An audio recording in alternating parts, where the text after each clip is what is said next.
today I'll be doing an introduction video to Android. So this video is really meant for people who are new to Android, and it's just a very basic guide on how to navigate throughout the Android OS. So with that said, let's go ahead and jump right into it. So one of the first things you're going to need to know how to do is how to lock and unlock your phone screen.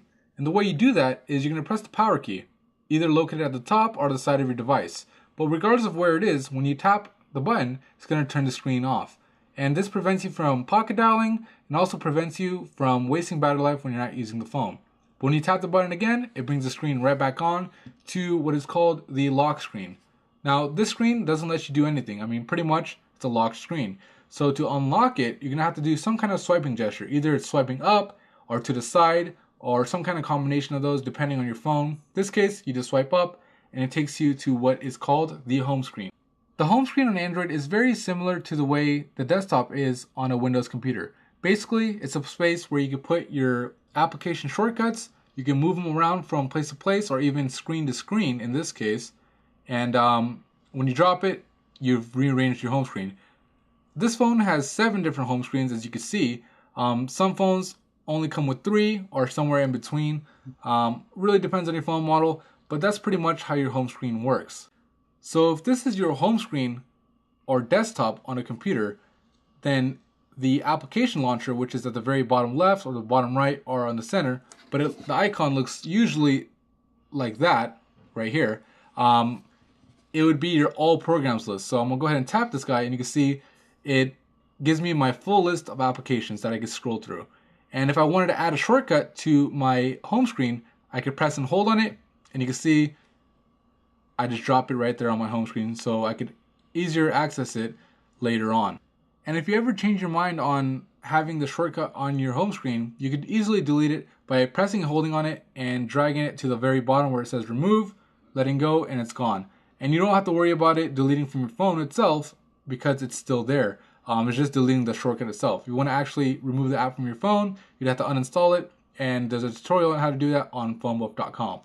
So the next thing you need to know about is your notification bar.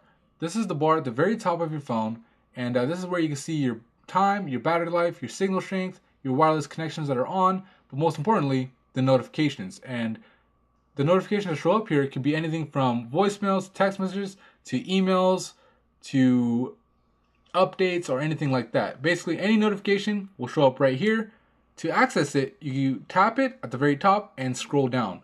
And you can see it brings down the window and it says I have a new voicemail. So if I tap that guy, it'll go straight to my voicemail app so I can listen to it. If I get a text, same thing, it'll go to the text messaging app, email, update, whatever it is, it'll take you to the place you need to go. So to close it, you can either drag this guy up or just hit the home key and you're taken right back to your home screen.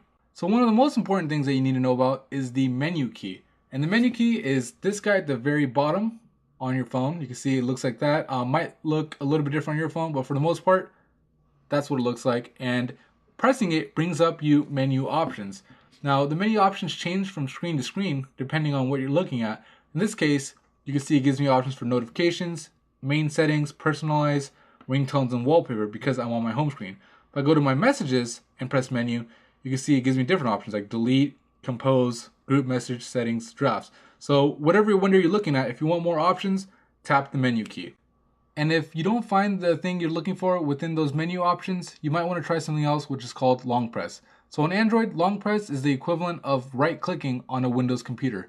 And the way you do it is pretty much just tap and hold on anywhere on the screen, and you can see it gives me a different set of options. So this is the personalized tab for HTC, but let's go to messages and I'll click on this messaging and I'll press and hold on it, and you can see it gives me a window that says view, delete, reply, forward, and things of that nature.